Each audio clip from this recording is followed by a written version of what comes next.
نحمدہ نصلی علی رسولہ الکریم، اما بعد فاعوذ باللہ من الشیطان الرجیم، بسم اللہ الرحمن الرحیم۔ رب اشرح لی صدری ویسر لی امری واحلل عقدۃ من لسانی یفقہوا قولی، ربی یسر ولا تعسر وتمم بالخیر۔ اللہ کے پاک نام سے 17ویں پارے کا آغاز کرتی ہوں۔ اس پارے کی ابتدا سورہ الانبیاء سے ہو رہی ہے۔ اس سورت کا بنیادی مقصد اسلام کے بنیادی عقائد یعنی توحید، رسالت اور آخرت کا اثبات ہے، اور ان عقائد کے خلاف کفار مکہ جو اعتراضات اٹھایا کرتے تھے، سورت میں اس کا جواب بھی دیا گیا ہے۔ آن حضرت صلی اللہ علیہ وسلم کی نبوت پر ان لوگوں کا اعتراض یہ تھا کہ یہ ایک ہم جیسے انسان کو پیغمبر بنا کر کیوں بھیجا گیا۔ اس کے جواب میں فرمایا گیا کہ انسانوں کے پاس انسان ہی پیغمبر بنا کر بھیجے جاتے ہیں، اس لیے اس سورہ میں پچھلے انبیاء کے واقعے بیان کیے جا رہے ہیں اور بتایا جا رہا ہے کہ پہلے تمام انبیاء بھی انسان ہی تھے۔ تو جہانوں کے رب کا کلام ہے، اقترب للناس حسابهم وهم فی غفلۃ معرضون۔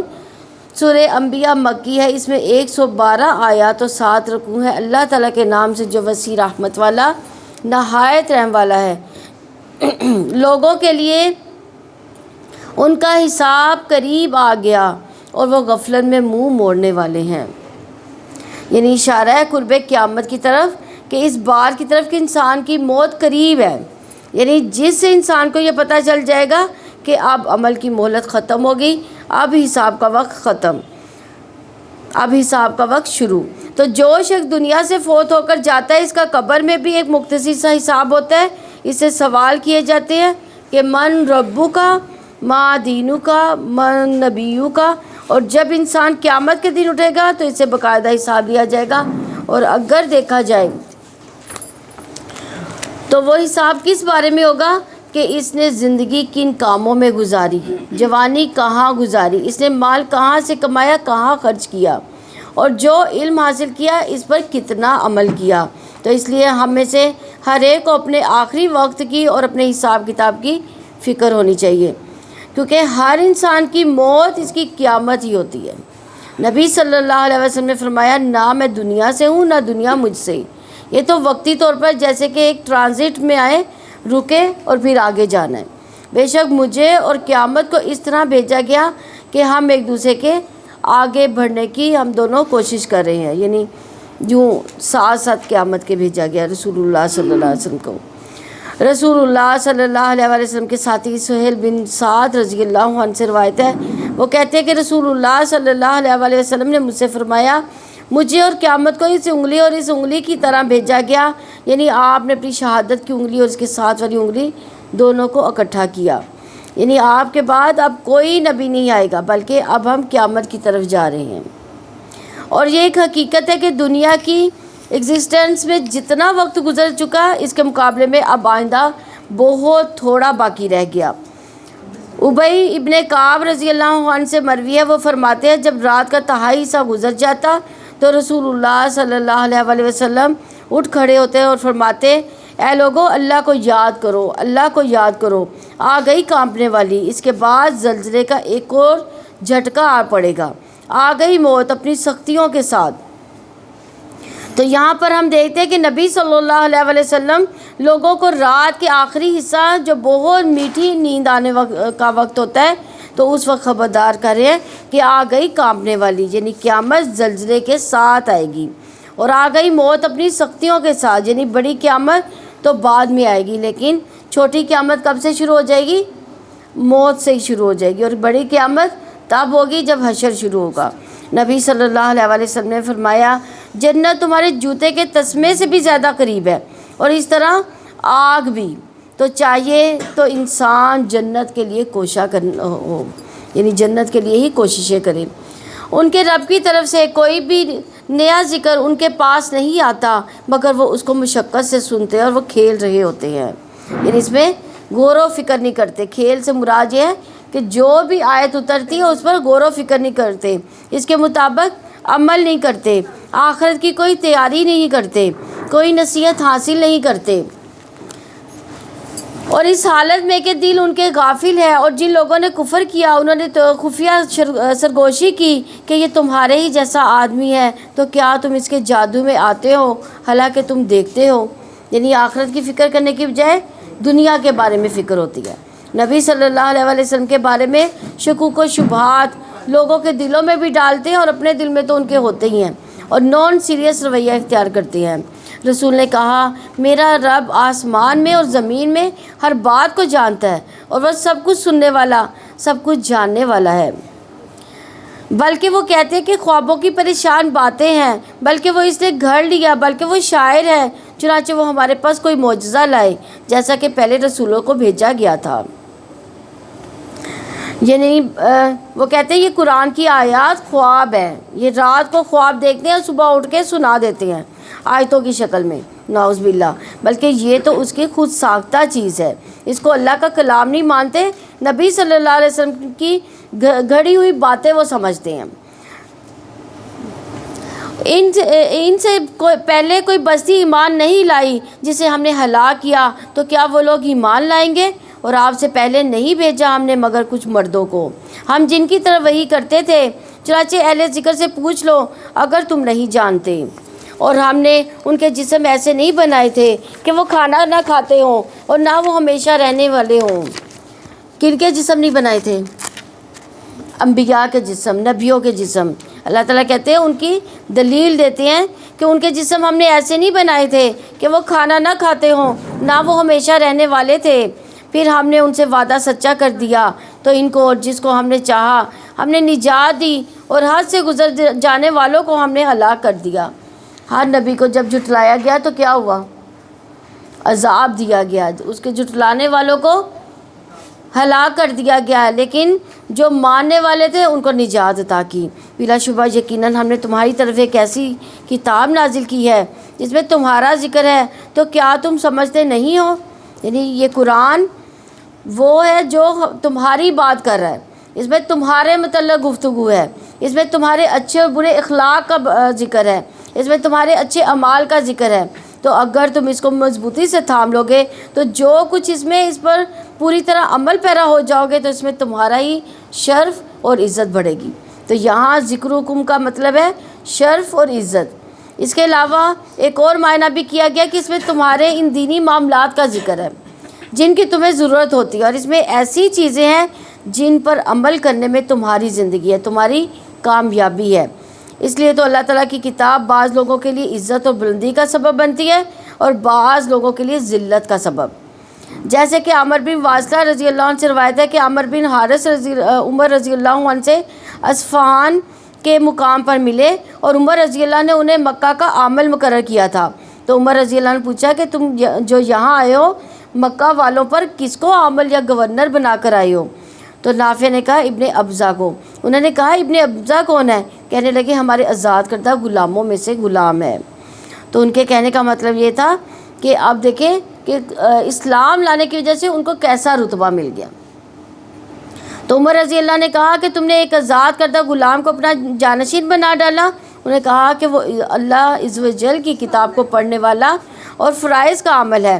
تو پھر عمر رضی اللہ نے کہا کہ واقعی تمہارے نبی نے سچ فرمایا، بے شک اللہ اسی کتاب کے ذریعے بہت سے لوگوں کو اونچا کرتا ہے اور بہتوں کو اس کے ذریعے نیچا گراتا ہے۔ اس کا مطلب یہ ہوا کہ اگر کوئی خالص نیت کے ساتھ اس کتاب کو پڑھتا ہے تو اللہ تعالیٰ اس کتاب کی وجہ سے لوگوں کے دلوں میں اس کی محبت ڈال دیتا ہے، اس کو بلند مقام عطا کرتا ہے، اس کی دنیا میں بھی آسانی ہوتی ہے اور آخرت میں بھی۔ جبکہ جب کوئی شخص اس کو دنیاوی مقاصد کے لیے پڑھتا ہے تو یا پھر خراب نیت کے ساتھ پڑھتا ہے تو وہ دنیا اور آخرت دونوں میں ہی نقصان اٹھاتا ہے۔ اور کتنی ہی ظالم بستیاں تھیں جنہیں ہم نے تہس نہس کر دیا، ان کے بعد ہم نے دوسری قومیں پیدا کر دیں۔ کیوں تہس نہس کیا تھا اللہ تعالیٰ نے ان کو؟ نافرمانی کی وجہ سے، ان کو نافرمانی کی سزا دی۔ تو جب انہوں نے ہمارا عذاب محسوس کیا تب وہاں سے وہ بھاگ کھڑے ہوئے، بھاگو مت اور واپس جاؤ اس عیش کے سامان کی طرف جو تمہیں دیا گیا تھا، اور اپنے گھروں میں تاکہ تم سے پوچھا جائے۔ انہوں نے کہا ہائے ہماری کم بختی، یقیناً ہم بھی ظالم تھے۔ یعنی جب عذاب دیکھ لیا تب پتہ چلا، تو ان کی ہمیشہ یہی پکار رہی، یہاں تک کہ ہم نے انہیں کٹا ہوا بجھا ہوا بنا دیا، یعنی جیسے کوڑے کا ڈھیر۔ ایسے مرنے کے بعد ان کے جسموں کو ڈھیر بن گیا، ان کے اندر کوئی رمق نہ رہی، کوئی شان و شوکت نہ رہی، کوئی دنیا کی لذت جسے وہ حاصل کرتے تھے اور باقی نہ رہی، ان کے لیے سب کچھ ختم ہو گیا۔ اور ہم نے آسمان کو اور زمین کو اور جو ان دونوں کے درمیان ان کو کھیلتے ہوئے پیدا نہیں کیا۔ اگر ہم ارادہ کرتے کہ کوئی کھیل بنائے تو ہم اسے اپنے ہی پاس سے بنا لیتے، اگر ہم کرنے ہی والے ہوتے، بلکہ ہم حق کو باطل پر پھینکتے ہیں تو اس کا دماغ کچل دیتا ہے، چنانچہ اچانک وہ مٹنے والا ہوتا ہے، اور جو تم بیان کرتے ہو اس کی وجہ سے تمہارے لیے تباہی ہے۔ اور آسمان و زمین میں جو بھی ہے اسی کا ہے، اور جو اس کے پاس ہے وہ اس کی عبادت سے نہ تکبر کرتے ہیں نہ تھکتے ہیں۔ آسمان میں کیا ہے؟ آسمانوں میں کیا ہے جو عبادت کرتے ہیں اللہ تعالیٰ کی؟ فرشتے۔ تو اس آیت میں فرشتوں کی بات ہو رہی ہے کہ ایسی مخلوق ہے عبادت کر کے تھکتی نہیں ہے۔ آج کل تھوڑی سی اگر ہم ایکسٹرا عبادت کر لیتے تو ہم تو تھک جاتے ہیں، لیکن وہ کیسی مخلوق اللہ تعالیٰ نے پیدا کی ہے کہ کبھی بھی تھکتی نہیں ہے، مستقل اللہ تعالیٰ کی عبادت کر رہی ہے، ایک دم بھی نہیں لیتی۔ رسول اللہ صلی اللہ علیہ وسلم نے صحابہ سے پوچھا کیا جو کچھ میں سن رہا ہوں تم سب بھی سن رہے ہو؟ انہوں نے کہا کہ ہم تو کوئی چیز نہیں سن رہے۔ آپ نے فرمایا بے شک میں تو آسمان کے چڑچڑانے کی آواز سن رہا ہوں۔ چڑچڑانے کی آواز کیوں سن رہے تھے؟ وہ چڑچڑانے کی آواز اس لیے سن رہے تھے کہ آسمان جو ہے فرشتوں سے بھرا پڑا ہے، اور جیسے ایک چارپائی ہو اس کے اوپر زیادہ افراد آ جائے تو کیا ہوتا ہے؟ چارپائی جو ہے وہ چڑچڑانے لگتی ہے نا، یہی حال آسمان کا ہے۔ تو اس چڑچڑانے پر ملامت بھی نہیں کیا جا سکتا، کیونکہ وہاں تو ایک بالش کے برابر بھی جگہ ایسی نہیں جہاں کوئی فرشتہ سجدہ یا قیام نہ کر رہا ہو۔ تو پھر اللہ کو ہماری عبادتوں کی کیا ضرورت؟ اور وہ تو جب اللہ تعالیٰ کی عبادت کرتے ہیں تو پوری طرح یکسو ہو کے کرتے ہیں۔ اور ہماری عبادت کیسی ہوتی ہے؟ دنیا کی فکر دماغ میں چل رہی ہوتی ہے۔ نماز اللہ کے لیے پڑھ رہے ہوتے ہیں لیکن دماغ میں ہماری اور خیالات ہوتے ہیں۔ ہم بعض کا کھڑے اللہ کے حضور ہوتے ہیں لیکن سوچ و بچار دنیا کے لیے ہو رہی ہوتی ہے۔ تو اللہ تعالیٰ ہمیں بھی عبادت کی توفیق دے اور اسے محبت عطا فرمائے۔ اور وہ رات اور دن تسبیح کرتے ہیں اور وہ وقفہ نہیں کرتے، یا انہوں نے زمین سے معبود بنا رکھے ہیں اور وہ کسی کو زندہ کریں گے۔ اگر ان دونوں میں اللہ تعالیٰ کے سوا اور بھی معبود ہوتے تو ان دونوں میں ضرور فساد برپا ہو جاتا۔ سو عرش کا رب اللہ تعالیٰ پاک ہے ان سے جو وہ بیان کرتے ہیں، وہ جو کچھ کرتا ہے اس کے بارے میں اس سے سوال نہیں کیا جاتا اور ان سے ہی سوال کیے جائیں گے۔ یعنی اللہ تعالیٰ سے کوئی سوال نہیں کر سکتا، لیکن وہ لوگ جو کچھ کہتے ہیں ان کے بارے میں ضرور پوچھ گچھ ہوگی۔ یا انہوں نے اللہ تعالیٰ کے سوا معبود بنا رکھے ہیں، آپ کہتے ہیں اپنی دلیل لاؤ۔ یہ ان لوگوں کی نصیحت بھی ہے جو میرے ساتھ ہیں اور ان کی نصیحت بھی جو مجھ سے پہلے تھے، بلکہ ان میں سے اکثر حق نہیں جانتے، چنانچہ وہ منہ موڑنے والے ہیں۔ اور ہم نے آپ سے پہلے کوئی رسول نہیں بھیجا مگر ہم اس کی طرف وحی کرتے رہے کہ بلا شبہ میرے سوا کوئی معبود نہیں، چنانچہ تم میری ہی عبادت کرو۔ اور انہوں نے کہا رحمان نے کوئی اولاد بنا رکھی ہے، وہ اس سے پاک ہے، بلکہ وہ فرشتے معزز بندے ہیں، وہ اس سے بعد میں پہل نہیں کرتے اور وہ اس کے حکم پر عمل کرتے ہیں۔ وہ جانتا ہے جو ان کے سامنے ہے اور جو ان کے پیچھے ہے، اور وہ سفارش نہیں کرتے مگر اس کے لیے جسے اللہ تعالیٰ پسند کرے، اور وہ اس کے خوف سے ڈرنے والے ہیں۔ اور میں سے جو کہتا ہے کہ بلا شبہ اللہ تعالیٰ کے سوا میں معبود ہوں تو اسی کو ہم جہنم کی سزا دیں گے۔ ظالموں کو ہم ایسے ہی بدلہ دیا کرتے ہیں۔ اور جن لوگوں نے کفر کیا انہوں نے دیکھا نہیں کہ یقیناً آسمان و زمین دونوں ملے ہوئے تھے، تو ہم نے ان دونوں کو پھاڑ کر جدا کیا، اور ہم نے پانی سے ہر زندہ چیز کو بنایا، تو کیا وہ ایمان نہیں لاتے؟ آسمان اور زمین آپس میں گڈ مڈ تھے، اور یہاں یہ لفظ استعمال کیا گیا فَفَتَقْنَاهُمَا، پھر ہم نے ان کو الگ الگ کیا۔ تو اگر آج دیکھا جائے تو سائنس کا نظریہ کیا ہے کہ ایک بگ بینگ تھا جو بعد میں جو پھٹ پڑا، اور ہر جو ہے نا سیارے اور ستارے اپنی اپنے مدار میں چلنا شروع ہو گئے، لیکن ہر جاندار چیز کو پانی سے زندگی بخشی گئی۔ تو دیکھا جائے تو یہ دو باتیں ایسی ہیں جو نبی صلی اللہ علیہ وسلم کے زمانے میں دریافت نہیں ہوئی تھیں، لیکن وحی کے ذریعے سے آپ کو بتا دی گئی کہ ہر جاندار کس سے پیدا کیا گیا؟ پانی سے پیدا کیا گیا۔ اسی لیے اس کے بارے میں ایک حدیث میں آتا ہے کہ ابو ہریرہ رضی اللہ عنہ کہتے ہیں ایک بار وہ نبی صلی اللہ علیہ وسلم کے پاس آئے اور کہا یا رسول اللہ صلی اللہ علیہ وسلم، جب میں آپ کو دیکھتا ہوں تو میرا دل ٹھنڈا ہو جاتا ہے، آنکھوں کو قرار آ جاتا ہے، بس آپ مجھے ہر چیز کی اصل بتائیے۔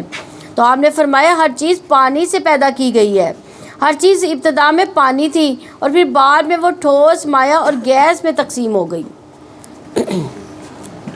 اور ہم نے زمین میں پہاڑ بنائے کہ وہ انہیں ہلانا دے، اور اس میں ہم نے کشادہ راستے بنائے تاکہ وہ رہنمائی پائیں، اور ہم نے آسمان کو محفوظ چھت بنایا اور وہ اس کی نشانیوں سے منہ موڑنے والے ہیں، اور وہی ہے جس نے رات کو دن کو اور سورج اور چاند کو پیدا کیا، سب ایک مدار میں تیر رہے ہیں، اور ہم نے آپ سے پہلے کسی انسان کو ہمیشگی نہیں دی، سو کیا اگر آپ وفات پا جائیں تو وہ ہمیشہ رہنے والے ہیں، یعنی ہمیشہ کے لیے تو دنیا میں کوئی بھی نہیں آیا۔ جس طرح عام انسان دنیا سے جاتے ہیں اسی طرح انبیاء کرام بھی وفات پاتے ہیں۔ اسی لیے رسول اللہ صلی اللہ علیہ وسلم نے فرمایا جبریل میرے پاس آئے اور کہا اے محمد صلی اللہ علیہ وسلم جیسے چاہو زندگی گزارو، بالآخر مرنا تو ہے، جس کو چاہو اپنا محبوب بنا لو، یقیناً تمہیں بالآخر ان سے جدا تو ہونا ہے۔ اس کا مطلب ہے کہ اس دنیا میں انسان جتنی چاہے زندگی بسر کر لے، آخر کیا کرنا ہے؟ مرنا ہی ہے۔ اس کے علاوہ جتنا چاہے دنیا کا سامان اکٹھا کر لیں، آسائشوں کے سامان اور زینت کا سامان اکٹھا کر لیں، دنیا میں جس چیز کو چاہے محبت اختیار کر لیں، لیکن ایک دن یہ سب کچھ چھوڑ کر جانا ہے۔ اور یہاں ایک بات قابل غور ہے کہ جس انسان کے پاس جتنا زیادہ ہوگا اس کو اتنی زیادہ دنیا سے جاتے تکلیف ہوگی۔ تو جب انسانوں کی بھلائی کے لیے کچھ کام کرتا ہے تو اس وقت ان چیزوں سے کچھ الگ ہوتا ہے، لیکن اگر انسان اللہ کے دین کے لیے وقت نہیں نکالتا، عبادت کے لیے وقت نہیں نکالتا اور صرف انہی چیزوں میں کھویا رہتا ہے تو پھر یہ چیزیں وبال جان بن جاتی ہیں، یہ انسان کے لیے بہت بڑا صدمہ ہو جاتی ہیں۔ یعنی موت کے وقت انسان کے دل کی جو کیفیت ہوگی وہ موت کے بعد بھی برقرار رہے گی۔ تو اس لیے بڑا ضروری ہے کہ نفس مطمئنہ حاصل کرے۔ مطمئنہ زیادہ مال و دولت اور اولاد سے حاصل نہیں ہوتا، وہ نیک کام کرنے سے حاصل ہوتا ہے۔ خصوصاً مال و اولاد کو کیسے پالا جائے گا تو پھر ہمیں مطمئنہ حاصل ہوگا؟ مال اور اولاد کو کیا کرنا چاہیے؟ نیکی کے راستے پہ لگانے سے ہی یہ حاصل ہوگا۔ تو اس چیز کے لیے انسان کو محنت اور کوشش کرنی چاہیے کہ دنیا سے واپسی آسان ہو جائے۔ ہر جان موت کا مزہ چکھنے والی ہے، اور ہم تمہیں اچھی اور بری حالت میں آزماتے ہیں اور ہماری طرف ہی تم لوٹائے جاؤ گے۔ یعنی انسان کے اوپر فکر و دولت، صحت و بیماری، اسی طرح دنیا کی دیگر چیزوں کا اپ اینڈ ڈاؤن ہوتا ہے۔ یہ دراصل یہ کیا ہے؟ یہ ایک آزمائش ہے، یعنی کہ تکلیف پر انسان صبر کرتا ہے یا نہیں، اور خیر و بھلائی ملنے پر شکر ادا کرتا ہے کہ نہیں۔ ابن زید کہتے ہیں کہ ہم ان کی آزمائشیں ایسی چیزوں کے ساتھ بھی کرتے ہیں جنہیں وہ پسند کرتے ہیں، اور ایسی چیزوں کے ساتھ بھی کرتے ہیں جنہیں وہ پسند نہیں کرتے، تاکہ ہم دیکھیں جو کام انہیں پسند ہے ان میں وہ شکر کتنا ادا کرتے ہیں، ان میں وہ اللہ سے کتنے راضی ہوتے ہیں، اللہ کے لیے وقت کتنا نکالتے ہیں۔ جیسے پیچھے مال و اولاد وغیرہ کی بات ہو رہی تھی، تو اگر ان سے محبت ہے تو پھر ان کو پا کر شکر کتنا ادا کیا۔ اور اکثر مائیں تو بچوں کو سنبھالتے کیا کرتی ہیں؟ نمازیں ہی چھوڑ دیتی ہیں، میرا تو بچہ رو رہا ہے، میں نماز کیسے پڑھوں؟ تو یہ آپ دیکھ لیں کہ یہ بھی ناشکری میں آتا ہے، اور شکر صرف زبان سے نہیں ہوتا ہے، دل سے بھی ہوتا ہے، عمل سے بھی ہوتا ہے۔ اور عملی شکر کیا ہے کہ انسان اپنے مال اور اولاد سے اپنی یا آخرت بنانے کی کتنی فکر کرتا ہے، اور جو کام انہیں ناپسند ہے ان پر وہ صبر کیسے کرتا ہے۔ یہ انسان کا امتحان ہے۔ اور جن لوگوں نے کفر کیا وہ جب آپ کو دیکھتے ہیں تو وہ آپ کا مذاق ہی بناتے ہیں، اور کیا یہی ہے وہ شخص جو تمہارے معبودوں کا ذکر کیا کرتا ہے، حالانکہ وہ خود بھی رحمان کے ذکر کا انکار کرنے والے ہیں۔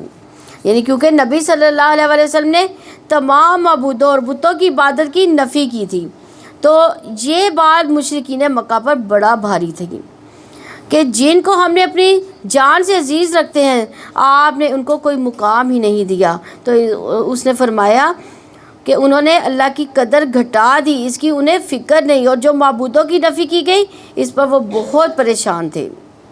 انسان جلد باز پیدا کیا گیا ہے، اور جلد ہی تمہیں اپنی نشانیاں میں دکھا دوں گا، سو تم جلدی طلب نہ کرو۔ یعنی انسان جلد باز مخلوق ہے، کیونکہ فوراً ہی اس کو پریشانی لاحق ہو جاتی ہے، انزائٹی آ جاتی ہے۔ اسی وجہ سے ہوتا ہے کہ یہ کام جلدی ہو جائے، یہ کیوں نہیں ہو رہا، اور کب ہوگا، تو کب ہوگا، کیا ہوگا، وہ جو وقت آئے گا تو پھر کیا ہوگا۔ یعنی حال میں تو ہم رہتے ہیں، مستقبل میں یعنی حال میں ہم رہتے ہی نہیں ہیں، اور ہم ہمیشہ مستقبل میں رہتے ہیں کہ کب آئے گا یہ وقت۔ اور وہ لوگ کہتے ہیں کہ یہ وعدہ کب ہوگا اگر تم سچے ہو۔ کون سے وعدے کی بات کی جا رہی ہے؟ قیامت کے وعدے کی۔ کاش جن لوگوں نے کفر کیا وہ جان پائے جب وہ نہ اپنے چہروں سے آگ کو روک سکیں گے، اور نہ اپنی پشتوں سے، اور نہ ہی ان کی مدد کی جائے گی، بلکہ وہ اچانک ان پر آ جائے گی، چنانچہ انہیں بدحواس کر دے گی، پھر وہ اسے دفع کرنے کی طاقت نہ رکھیں گے، اور نہ ہی انہیں مہلت دی جائے گی۔ اور بلا شبہ یقیناً آپ سے پہلے رسولوں کا بھی مذاق اڑایا گیا، اور ان میں سے جن لوگوں نے مذاق اڑایا تھا انہیں اسی نے گھیرا جس کا وہ مذاق اڑایا کرتے تھے۔ آپ کہہ دیں کون ہے جو رات کو اور دن کو تمہیں رحمان سے بچا سکتا ہے؟ بلکہ وہ اپنے رب کی نصیحت سے ہی منہ موڑنے والے ہیں۔ یا ہمارے سوا ان کے معبود ہیں جو انہیں بچاتے ہیں، وہ تو اپنی جانوں کی مدد بھی کرنے کی بھی طاقت نہیں رکھتے، اور نہ ہی ہماری جانب سے ان کا ساتھ دیا جاتا ہے، بلکہ ہم نے ان کو اور ان کے باپ دادا کو سامان حیات دیا، یہاں تک کہ ان کی عمریں لمبی ہو گئیں، تو کیا وہ دیکھتے نہیں کہ بلا شبہ ہم زمین کو ان کے اطراف سے گھٹاتے جا رہے ہیں، تو کیا وہی غالب آنے والے ہیں؟ تو یہاں سے اطراف سے گھٹانا دو طرح سے ہے، یا تو زمین کو جو ہے اللہ تعالیٰ دونوں سائڈوں سے گھٹا رہا ہے، یعنی زمین جو ہے سمندر جو ہے وہ ہٹتا جا رہا ہے، اور ادھر سے زمین ادھر سے کم ہوتی جا رہی ہے۔ تو دوسری یہ ہے کہ کافروں کے لیے اللہ تعالیٰ زمین کو تنگ کرتا جا رہا ہے۔ دیکھیں مسلمان کتنی بڑی تعداد میں ہیں، تو اس طرح سے ان کے اوپر گھیرا زیادہ ہوتا جا رہا ہے۔ آپ کہہ دیں میں تو وحی کے ذریعے ہی تمہیں ڈراتا ہوں، اور بہرے پکار نہیں سنتے جب کبھی انہیں خبردار کیا جاتا ہے۔ اور یقیناً اگر آپ کے عذاب کا ایک ہلکا سا جھونکا بھی انہیں چھو جائے تو وہ ضرور کہنے لگے ہائے ہماری کم بختی، یقیناً ہم ہی ظالم تھے۔ اور ہم قیامت کے دن انصاف کے ترازو رکھیں گے، پھر کسی جان پر کچھ بھی ظلم نہیں کیا جائے گا، اگر رائی کے دانے کے برابر بھی ہوگا تو ہم اسے لے آئیں گے، اور ہم حساب کرنے والے کافی ہیں۔ تو یاد رکھیے کہ جن نیکیوں کو ہم معمولی سمجھتے ہیں، بہت آسان سمجھتے ہیں، اس کا بھی وزن ہوگا۔ اور رسول اللہ صلی اللہ علیہ وسلم نے فرمایا 5 چیزیں کیا ہی خوب ہیں، میزان عمل میں کتنی بھاری ہیں۔ کون سی 5 چیزیں؟ لا الہ الا اللہ، دوسرا اللہ اکبر، سبحان اللہ، الحمدللہ، اور وہ نیک اولاد جو فوت ہو جائے، اس کے ماں باپ جو ہے اجر کی نیت سے اس پر صبر کرتے ہیں۔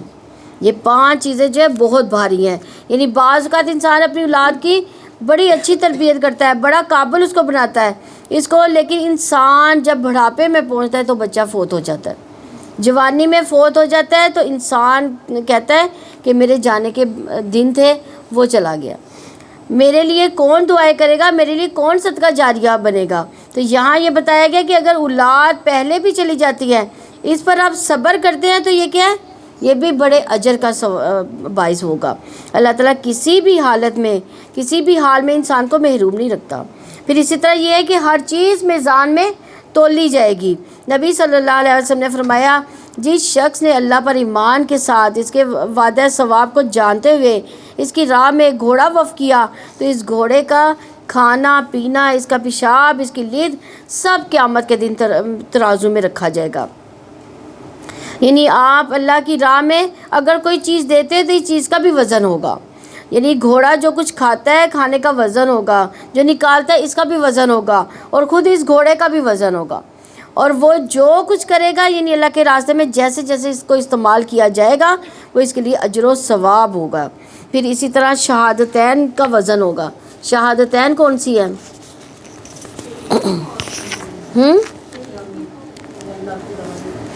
شہادتین ہے اشہد اللہ الہ الا اللہ و اشہد ان محمد عبدہ و رسولہ، یعنی ہم اللہ تعالیٰ کے توحید کی گواہی دیتے ہیں، دوسری محمد صلی اللہ علیہ وسلم کے رسول کی گواہی دیتے ہیں۔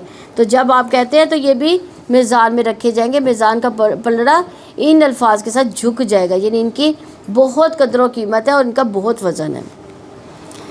اور انہوں نے کہا ہم نے اپنے اختیار سے آپ کے ساتھ وعدہ خلافی نہیں کی، بلکہ قوم کے زیورات کے بوجھ ہم پر لاد دیے گئے تو ہم نے انہیں پھینک دیا، پھر اسی طرح سامری نے بھی کچھ ڈالا، پس اس نے ان کے لیے ایک بچڑا نکالا جس کے لیے جسم تھا، جس کی بیل کسی آواز تھی۔ یہ چینج ہو گیا، 48 پہ پڑھنی ہے۔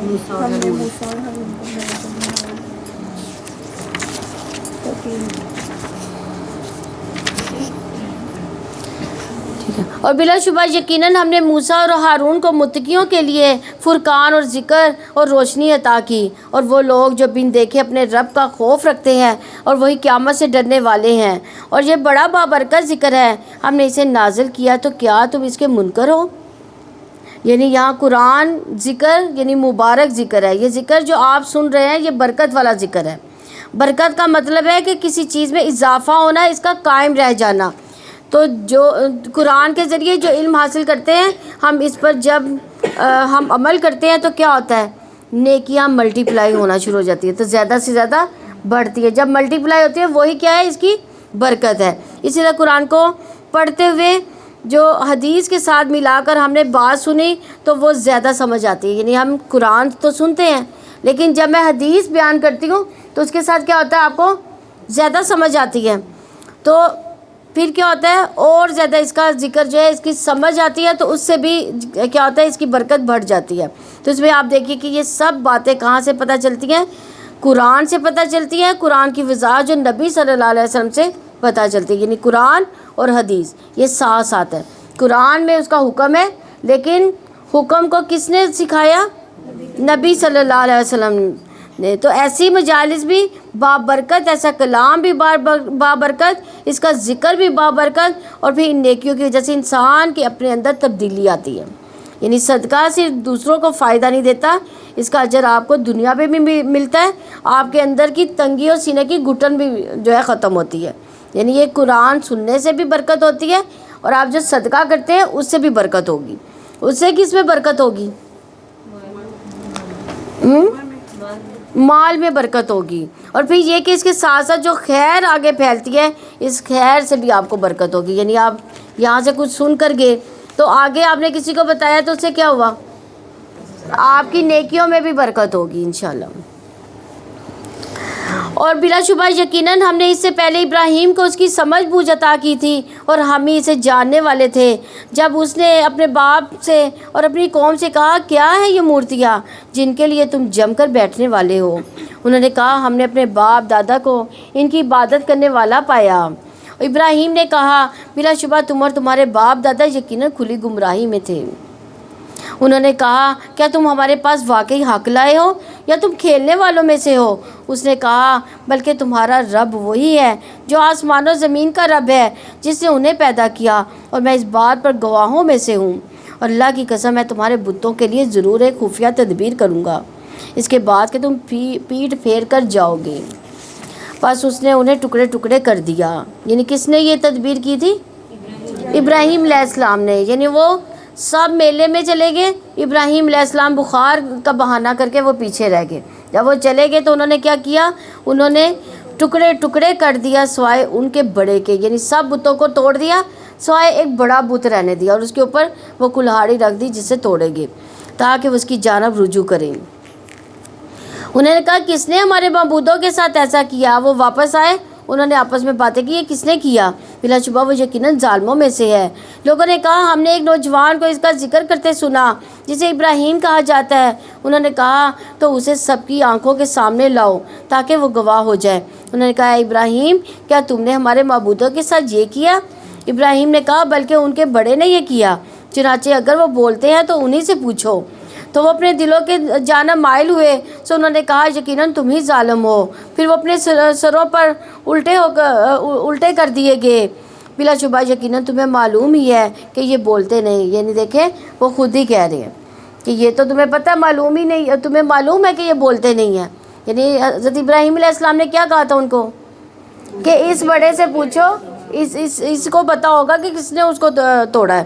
تو اب وہ کہتے ہیں کہ تمہیں تو معلوم ہے کہ یہ بولتے نہیں ہیں۔ ابراہیم نے کہا تو کیا تم اللہ تعالیٰ کے سوا ان کی عبادت کرتے ہو جو تمہیں کچھ نفع نہیں دے سکتے، نہ تمہیں نقصان پہنچا سکتے ہیں؟ افسوس ہے تم پر بھی اور ان پر بھی جن کی تم اللہ تعالیٰ کے سوا عبادت کرتے ہو، تو کیا تم عقل نہیں رکھتے؟ انہوں نے کہا اسے جلا دو، اپنے معبودوں کی مدد کرو اگر تم کچھ کرنے ہی والے ہو۔ یعنی دیکھیں اپنے معبود لوگوں کی مدد کرتے ہیں کہ لوگ معبودوں کی مدد کرتے ہیں۔ انہوں نے کیا کہا کہ اپنے معبودوں کی مدد کرو۔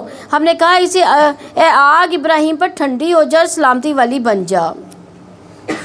یعنی کس طرح لوگ چالیں چلتے ہیں اور کس طرح سے اللہ سبحانہ تعالیٰ نے ان کی چالوں کو توڑ دیا، کیونکہ آگ بھی تو اللہ کے کنٹرول میں ہے۔ اگر وہ جلاتی ہے تو اللہ کے اذن سے ہی جلاتی ہے، اگر وہ ٹھنڈی ہوتی ہے تو بھی اللہ کے حکم سے ہوتی ہے، تو وہ ٹھنڈی ہو جاتی ہے۔ اور یہاں پر بردن بھی کہا گیا اور سلامن بھی کہا گیا۔ روایت میں آتا ہے کہ اگر اللہ سبحانہ تعالیٰ سلامن کا لفظ نہ استعمال کرتے تو آگ کی ٹھنڈک ابراہیم کے لیے آگ کی تپش سے بھی زیادہ سخت ہوتی، یعنی فریزر ہو جاتی، اور اگر اعلیٰ ابراہیم نہ ہو کہتے تو قیامت تک کے لیے آگ ٹھنڈی کر دی جاتی۔ تو اس لیے یہ بڑا میننگ فل جملہ ہے۔ اور ابراہیم علیہ السلام کی آگ کو سارے جانوروں نے بھی بجھانے کی کوشش کی سوائے ایک جانور کے۔ کون سا جانور تھا وہ؟ چھپکلی نے آگ نہیں بجھائی تھی، بلکہ اس نے آگ کو بھڑکانے کی کوشش کی تھی، اور انہوں نے اس سے ایک سازش کا ارادہ کیا، چنانچہ ہم نے انہیں سب سے زیادہ خسارے والا بنا دیا۔ یعنی کس طرح وہ اپنا سب منہ لے کر رہ گئے کہ ایک دوسرے سے نظریں بھی کیسے ملاتے کہ اتنا بڑا معجزہ ان کے سامنے ہو گیا، اور انہوں نے 1 مہینہ لگایا تھا اس آگ کو گرم کرنے میں، تو لیکن ابراہیم علیہ السلام پھر بھی سلامتی کے ساتھ باہر آ گئے، اور ہم نے اسے اور لوط کو اس زمانے کی طرف نجات دی جس میں ہم نے جہانوں کے لیے برکتیں رکھی ہیں، اور ہم نے اسے اسحاق عطا کیا اور یعقوب بھی زائد انعام کی صورت میں، اور ہر ایک کو ہم نے نیک بنایا۔ اسحاق علیہ السلام کون تھے؟ حضرت ابراہیم علیہ السلام کے بیٹے تھے، اور یعقوب علیہ السلام حضرت اسحاق کے بیٹے۔ حضرت ابراہیم علیہ السلام کے کیا لگتے تھے؟ وہ پوتے تھے۔ تو آپ نے صرف بیٹا مانگا تھا اللہ تعالیٰ سے، تو اللہ تعالیٰ نے بیٹے کے بیٹا بھی دے دیا، یعنی پوتے کی بھی خوشخبری عطا کر دی۔ ابراہیم علیہ السلام نے دعا کی تھی، کیا دعا کی تھی؟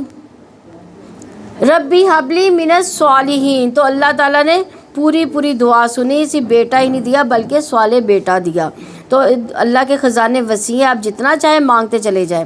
ہمارے مانگنے میں کمی آتی ہے، لیکن ہماری زبانیں جو وہ تھک جاتی ہیں، لیکن اللہ تعالیٰ عطا کرنے میں اللہ تعالیٰ کوئی مشکل نہیں رکھتا۔ اور ہم نے ان کو امام بنا دیا جو ہمارے حکم سے رہنمائی کرتے تھے، اور ہم نے ان کی طرف نیکیاں کرنے، نماز قائم کرنے، زکوٰۃ ادا کرنے کی وحی کی تھی، اور وہ صرف ہماری عبادت کرنے والے تھے۔ اور لوط کو ہم نے حکمت اور علم عطا کیا، اور ہم نے اس بستی سے اسے نجات دی جو بدکاریاں کرتی تھی، یقیناً وہ برے نافرمان لوگ تھے۔ اور لوط کو ہم نے اپنی رحمت میں داخل کیا، چنانچہ وہ نیک لوگوں میں سے تھا۔ اور نوح کو جبکہ اس سے پہلے اس نے ہمیں پکارا تو ہم نے اس کی دعا قبول کی، بس ہم نے اسے اور اس کے ساتھیوں کو بہت بڑے غم سے نجات دلائی، اور ہم نے اس کی مدد کی۔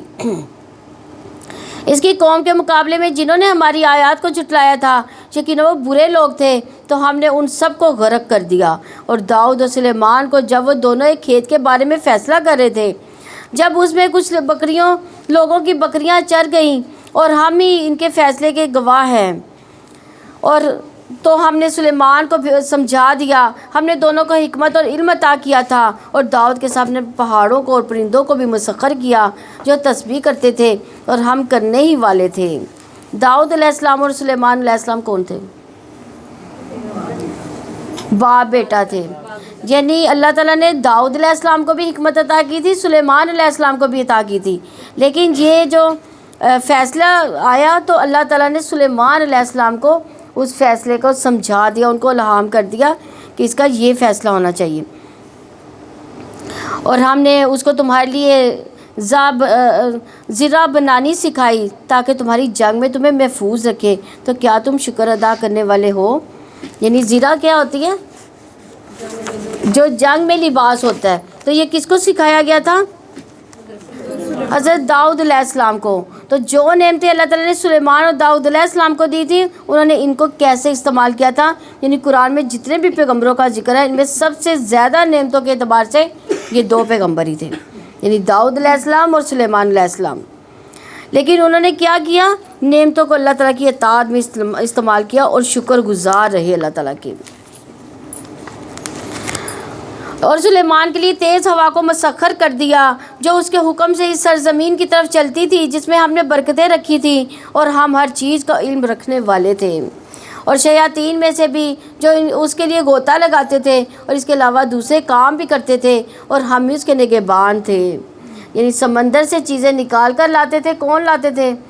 بڑے بڑے جن دراصل ان کے کنٹرول میں تھے.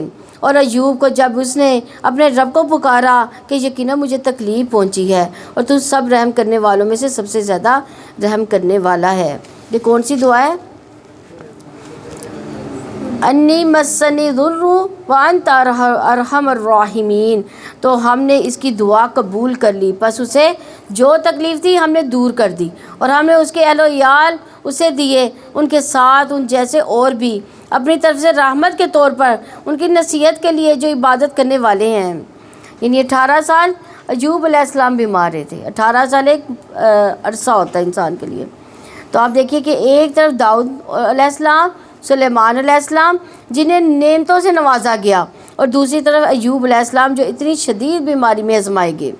یعنی اللہ تعالیٰ نعمتیں دے کر بھی آزماتا ہے اور لے کر بھی، تکلیفیں دے کر بھی آزماتا ہے. تو یہ اللہ کا فیصلہ ہوتا ہے. اللہ تعالیٰ ہر ایک کی برداشت دیکھتا ہے کہ کس کو کس طریقے سے آزمایا جائے. صبر کا بدلہ کتنا میٹھا تھا. ایوب علیہ السلام کی آزمائش میں ایک بہت بڑا سبق ہے کہ کوئی بھی آزمائش میں جب مبتلا ہو، نیک سے نیک انسان، تو وہ یہ نہ سمجھے کہ شاید میں نے کوئی گناہ کیا، یا ہمیں اور کسی کے بارے میں بھی اس کے بارے میں جج نہیں کرنا چاہیے کہ اگر وہ بیماری میں مبتلا ہے تو پتہ نہیں اللہ تعالیٰ شاید اس سے ناراض ہے. تو اس میں عبادت کے باوجود بھی امتحان آ سکتا ہے، بیماری آ سکتی ہے، مصیبت آ سکتی ہے، اولاد میں کوئی تکلیف یا پریشانی آ سکتی ہے. تو وہ ایوب علیہ السلام کے صبر کرنے سے تسلی پکڑے جو اللہ نے اس کی ان کی تقدیر میں لکھا ہوا تھا. اور پھر عبادت گزاروں پر جو تکلیف آئے وہ بھی سوچے کہ ایوب علیہ السلام کو انتہائی عبادت گزار اللہ کے نبی تھے. اگر ان پر تکلیف آ گئی تو ہم پر بھی آ سکتی ہے، اور یہ ضروری نہیں کہ اللہ تعالیٰ کی ناراضگی ہی ہو تو اسی وجہ سے آئی ہے. اور ایک اور روایت میں آتا ہے کہ اللہ جس کے ساتھ بھلائی کا ارادہ کرتا ہے اس کو مصیبت میں مبتلا کر دیتا ہے. تو چھوٹی مصیبت، بڑی مصیبت اللہ کی طرف سے راغب ہونے کا ذریعہ بن جاتی ہے. تو گناہوں کی معافی کا بھی یہ ذریعہ بنتی ہے، پھر صاف پاک ہونے کا ذریعہ بن جاتی ہے. تو اس لیے تکلیف کو کوئی بھی اپنے حق میں برا نہ سمجھے، اس میں وویلا نہ کرے، اس سے اللہ تعالیٰ سے اس تکلیف میں ناراض نہ ہو، اس کو اللہ کی ناراضگی ہی کا ذریعہ نہ سمجھے بلکہ پاک ہونے کا ذریعہ سمجھے. اور یہ اللہ کی محبت کی علامت بھی ہوتی ہے. رسول اللہ صلی اللہ علیہ وسلم نے فرمایا، بے شک اللہ عز و جل جب کسی قوم سے محبت کرتا ہے تو وہ انہیں آزمائش میں مبتلا کر دیتا ہے. پھر جو شخص صبر کرتا ہے اسے صبر ملتا ہے، اور جو جز بز میں رہتا ہے تو اسے وہی تکلیف ملتی ہے. اور اسماعیل اور ادریس اور ذوالکفل کو ہر ایک صبر کرنے والوں میں سے تھا، اور انہیں ہم نے اپنی رحمت میں داخل کیا، بلا شبہ وہ صالحین میں سے تھے.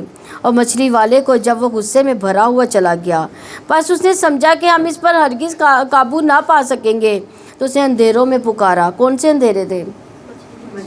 مچھلی کا پیٹ کا اندھیرا، سمندر کی گہرائی کا اندھیرا، کہ آپ کے سوا کوئی معبود نہیں، آپ پاک ہے، یقیناً میں ہی ظالموں میں سے تھا.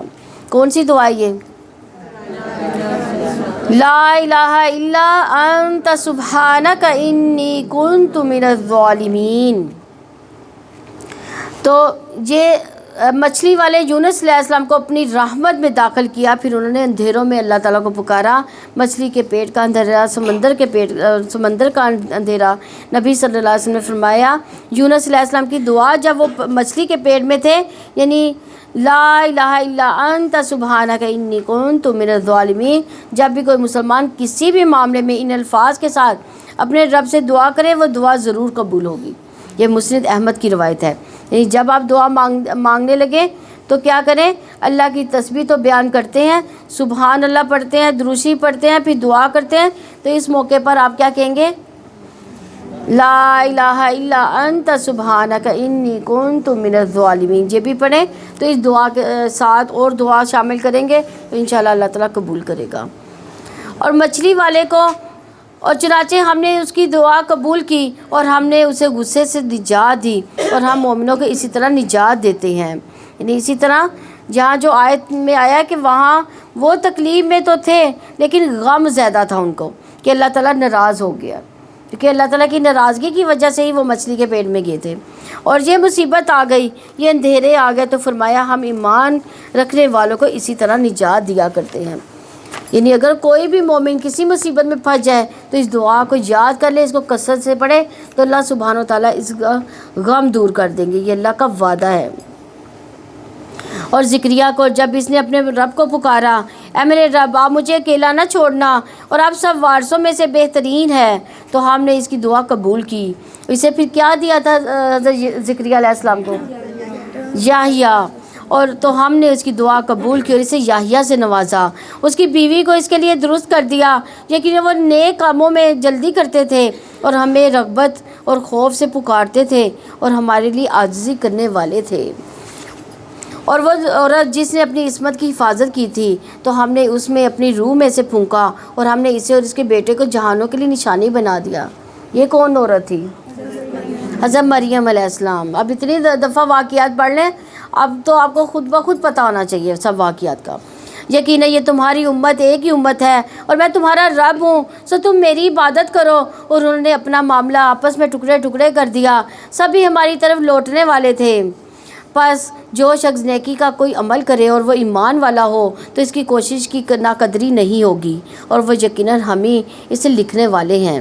اور حرام ہے اس بستی پر جس کو ہم نے ہلاک کر دیا ہو، یقیناً وہ واپس نہیں لوٹیں گے حتیٰ کہ جب یاجوج و ماجوج کھول دیے جائیں گے اور وہ ہر بلندی سے دوڑ پڑیں گے۔ یاجوج ماجوج کھول دیے جائیں گے سے کیا مراد ہے؟ سورہ کہف میں بھی ان کا دیوار کے بارے میں پڑھا تھا کہ دیوار ان کے اوپر لگا دی گئی تھی۔ اب وہ قرب قیامت کے قریب کیا ہوگا؟ وہ دیوار جو ہے پھٹ جائے گی، وہ نکل آئیں گے، یعنی اپنے مقررہ وقت پر جہاں وہ قید کیے گئے ہیں وہاں سے نکل کر وہ باہر آ جائیں گے، اس طرح دوڑتے ہوئے نکلیں گے جس طرح کوئی اوپر سے نیچے دوڑتا ہوا آ رہا۔ اور حدیث میں آتا ہے مسند احمد کی کہ وہ روئے زمین میں چھا جائیں گے، ہر طرف پھیل جائیں گے اور مسلمان اپنے اپنے شہر و قلعوں میں سمٹ جائیں گے۔ یاجوج ماجوج لوگوں کے مویشیوں کو پکڑ لیں گے، زمین کا سارا پانی پی جائیں گے، یہاں تک کہ ان میں سے کچھ لوگ ایک نہر میں سے گزریں گے تو اس کا سارا پانی خشک ہو چکا ہوگا، پھر ان کے بعد کچھ اور لوگ وہاں سے گزریں گے تو کہیں گے یہاں کوئی کبھی کسی زمانے میں نہر ہوا کرتی تھی۔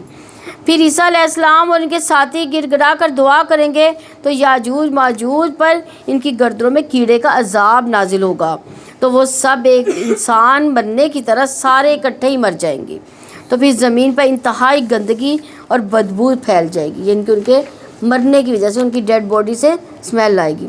تو اللہ تعالیٰ لمبی لمبی گردنوں والے پرندے بھیجیں گے جو اٹھا کر انہیں جہاں اللہ چاہے گا وہاں پھینک دیں گے۔ پھر ایسی بارشیں بھیجے گا اللہ جس سے کوئی گھر ایسا نہ ہوگا، جس سے کوئی اوٹ نہیں ہوگی، یعنی ہر جگہ بارش ہوگی اور زمین کو دھو کے شیشے کی طرح صاف کر دیا جائے گا۔ اس سے ثابت ہوا کہ یاجوج ماجوج قیامت سے پہلے آئیں گے زمین پر، اور وہ سچا وعدہ قریب آ جائے گا۔ اچانک ان لوگوں کی نگاہیں پھٹی کی پھٹی رہ جائیں گی جنہوں نے کفر کیا، ہائے ہماری بربادی، یقیناً ہم اس سے غفلت میں تھے بلکہ ہم ہی ظالم تھے۔ بلا شبہ تم اور وہ جن کی اللہ تعالیٰ کے سوا تم عبادت کیا کرتے تھے جب جہنم کا ایندھن ہے، تم سب اس میں داخل ہونے والے ہو۔ اگر یہ معبود ہوتے تو اس میں داخل نہ ہوتے، اور یہی سب اس میں ہمیشہ رہنے والے ہیں۔ اس میں ان کے لیے گدھے کی سی آواز ہوگی اور وہ اس میں کچھ نہ سنیں گے۔ گدھے کی آواز کی سے کیا مراد ہے؟ کہ ان کی چیخ و پکار ہوگی، کہاں پہ؟ دوزخ میں اتنی چیخ و پکار ہوگی کہ ان کی چیخیں سنائی جو ہے وہ نہیں، ان کی شدت جو ہے وہ سنی نہیں جائے گی۔ یقیناً جن کے لیے ہماری جناب سے بھلائی کا فیصلہ پہلے ہو چکا وہی جہنم سے دور رکھے گئے ہوں گے، وہ اس کی آہٹ بھی نہ سنیں گے، اور وہ ان نعمتوں سے ہمیشہ رہنے والے ہوں گے جنہیں ان کے دل چاہیں گے۔ انہیں بڑی گھبراہٹ غمگین نہ کرے گی، اور فرشتے ان کا استقبال کو آئیں گے۔ یہ ہے تمہارا وہ دن جس کا تم سے وعدہ دیے جاتے تھے، جس دن ہم آسمان کو لپیٹ دیں گے جیسے کتابوں کے لکھے ہوئے کاغذات لپیٹ دیے جاتے ہیں۔ جیسا کہ ہم نے پہلی تخلیق کی ابتدا کی تھی اسی طرح ہم اس کا اعادہ کریں گے، یعنی اس کو دوبارہ لائیں گے۔ یہ تو ہمارے ذمہ وعدہ ہے، یقیناً ہم کرنے ہی والے ہیں۔ اور بلا شبہ یقیناً زبور میں ہم نے اس نصیحت کے بعد لکھ دیا کہ بے شک زمین کے وارث میرے نیک بندے ہوں گے، یقیناً عبادت گزار لوگوں کے لیے اس میں ایک پیغام ہے، اور ہم نے آپ کو نہیں بھیجا مگر سارے جہانوں کے لیے رحمت کرتے ہوئے۔ یعنی کس کو نہیں بھیجا؟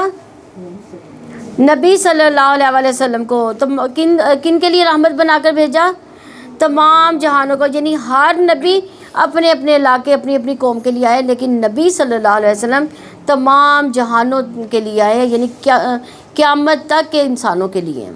آپ کہہ دیں کہ یقیناً میری طرف وحی کی گئی ہے، بلا شبہ تمہارا معبود صرف ایک ہی معبود ہے، تو کیا تم فرما بردار بنتے ہو؟ پھر بھی اگر وہ منہ موڑیں تو آپ فرمائے میں تمہیں برابر اطلاع کر چکا ہوں، اور میں نہیں جانتا کہ جس کا تم سے وعدہ کیا جاتا ہے کہ وہ آیا وہ قریب ہے یا دور۔ یقیناً اللہ تعالیٰ بلند آواز سے کی ہوئی بات کو جانتا ہے، اور وہ جانتا ہے جو تم چھپاتے ہو، اور میں یہ بھی نہیں جانتا کہ شاید وہ تمہارا امتحان ہے، یہ ایک مدت تک کچھ فائدہ اٹھانا۔ پیغمبر نے کہا اے میرے رب حق کے ساتھ فیصلہ فرما، اور ہمارا رب وسیع رحمت والا ہے جس سے مدد مانگی جاتی ہے ان باتوں پر جو تم بیان کرتے ہو۔ سورہ حج۔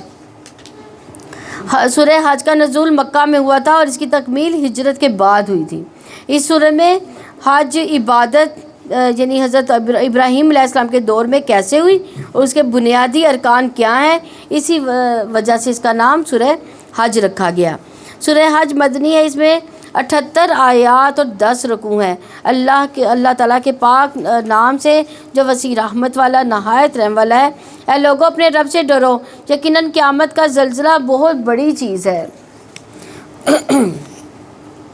جس دن تم اسے دیکھو گے ہر دودھ پلانے والی سے غافل ہو جائے گی جسے اس نے دودھ پلایا، اور ہر حاملہ اپنا حمل ڈال دے گی، اور آپ لوگوں کو مدہوش دیکھیں گے حالانکہ وہ مدہوش نہ ہوں گے، بلکہ اللہ تعالیٰ کا عذاب بھی بڑا سخت ہوگا۔ جیسے بہت غم میں انسان مدہوش ہو جاتا ہے، اسی طرح اس وقت کا جو غم ہوگا دنیا کا تو غم کچھ بھی نہیں ہوگا۔ اور لوگوں میں سے ہے جو اللہ تعالیٰ کے بارے میں بغیر ان کے جھگڑا کرتا ہے اور ہر سرکش شیطان کے پیچھے چلتا ہے، یعنی اللہ کو جانتے نہیں لیکن اللہ کے فیصلوں کے بارے میں، اللہ کے افعال کے بارے میں، اس کی صفات کے بارے میں عجیب و غریب باتیں کرتے ہیں، اور ہر سرکش شیطان کی اتباع کرنے لگتے ہیں، یعنی اللہ کے فیصلے، اللہ کے احکامات کو چھوڑ کر شیطان کی باتیں مانتے ہیں، گویا دوسرے لفظوں میں اپنی خواہشات کی پیروی کرتے ہیں۔ اس کے لیے لکھ دیا گیا ہے، اور جو بھی اسے دوست بنائے گا تو یقیناً وہ اسے گمراہ کر دے گا اور اس کو بھڑکتی ہوئی آگ کا راستہ دکھائے گا۔ اے لوگوں اگر تم اٹھائے جانے کے بارے میں شک میں ہو تو یقیناً ہم نے تمہیں مٹی سے پیدا کیا، پھر نطفے سے، پھر خون کے لوتھڑے سے، پھر گوشت کی بوٹی سے، جس کی پوری شکل بنائے گی اور جس کی شکل نہیں بنائی گئی، تاکہ ہم تم پر واضح کر دیں، اور ہم جسے چاہتے ہیں ایک مقررہ مدت تک رحموں میں ٹھہراتے ہیں۔ پھر ہم تمہیں ایک بچے کی صورت نکال لاتے ہیں، پھر تاکہ تم اپنی جوانی کو پہنچ جاؤ، اور تم میں سے کوئی ایسا ہے جس کو وفات دے دی جاتی ہے، اور تمہیں میں سے کوئی ایسا ہے جسے بدترین عمر کی طرف لوٹا دیا جاتا ہے، تاکہ جاننے کے بعد وہ کچھ بھی نہ جانے، اور آپ زمین کو مردہ پڑی ہوئی دیکھتے ہیں، پھر جب ہم اس پر پانی نازل کرتے ہیں تو وہ لہلہاتی ہے اور ابھر آتی ہے، اور وہ ہر قسم کی خوش منظر نباتات اگاتی ہے۔ اس کی وجہ یہ ہے کہ بے شک اللہ تعالیٰ ہی حق ہے، اور بلا شبہ وہی مردوں کو زندہ کرے گا، یعنی یہ بھی مردوں کو زندہ کرنے کی ہمارے سامنے مثالیں ہیں کہ زمین کچھ بھی نہیں ہوتی، مردہ زمین ہوتی ہے، لیکن بارش آتی ہے تو کیا ہوتا ہے؟ کھیت کے کھیت لہلہاتے ہیں، تو یقیناً وہ ہر چیز پر پوری قدرت رکھنے والا ہے، اور یقیناً قیامت آنے والی ہے، اس میں کوئی شک نہیں، اور بے شک اللہ تعالیٰ انہیں اٹھائے گا جو قبروں میں ہے، اور لوگوں میں سے کوئی ایسا ہے جو بغیر علم کے، بغیر ہدایت کے بغیر روشن کتاب کے اللہ تعالیٰ کے بارے میں جھگڑا کرتا ہے اور وہ اپنا پہلو موڑنے والا ہے تاکہ وہ اللہ تعالیٰ کے راستے سے بھٹکا دے. اس کے لیے دنیا میں رسوائی ہے اور ہم قیامت کے دن اسے آگ کا عذاب چکھائیں گے.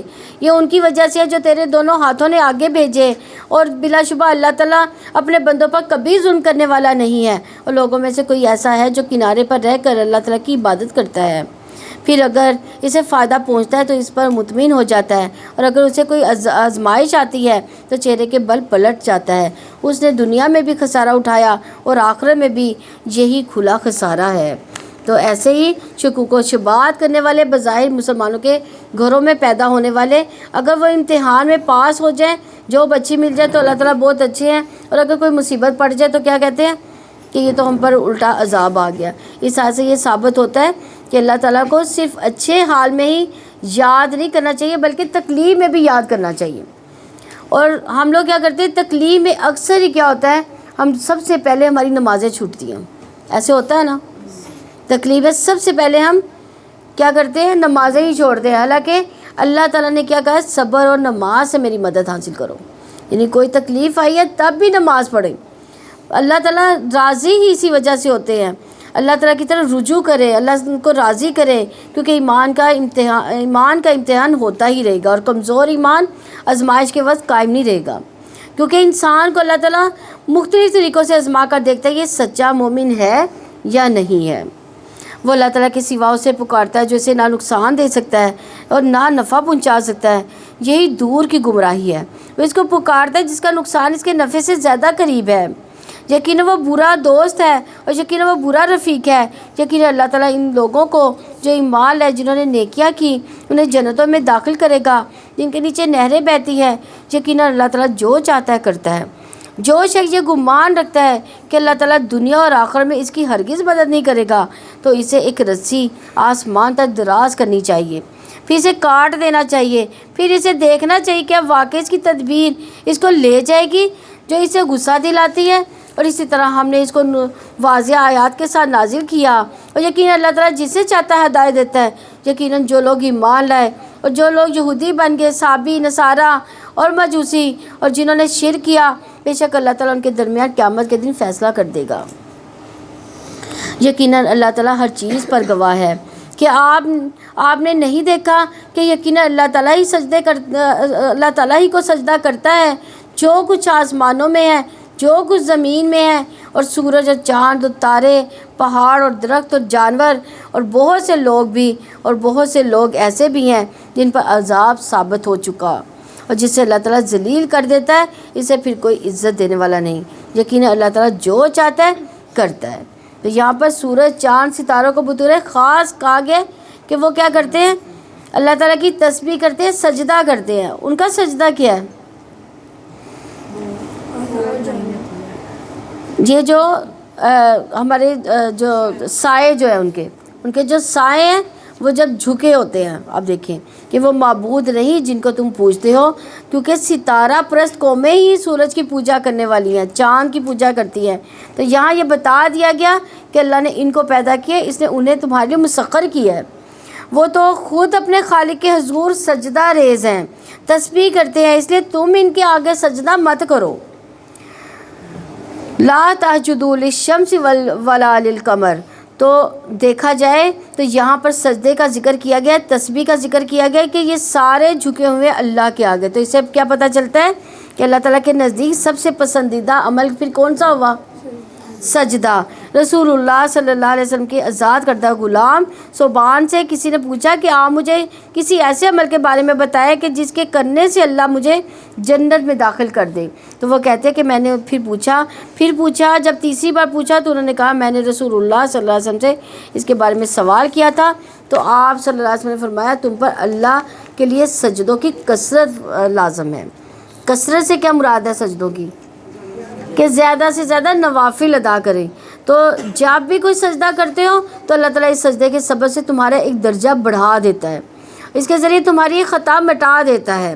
ایک روایت میں آتا ہے کہ 2 لوگ ایک دن مسلمان ہوئے، ایک شخص شہید ہو گیا یعنی دنیا سے رخصت ہو گیا، دوسرا 1 سال کے بعد طبعی موت مرا.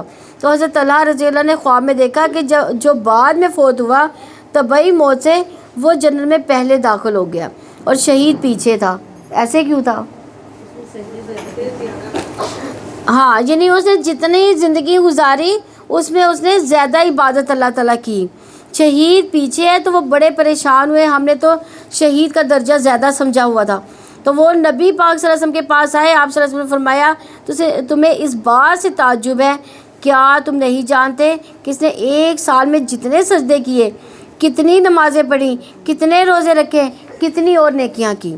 تو زندگی کا ہر دن بڑا قیمتی ہے.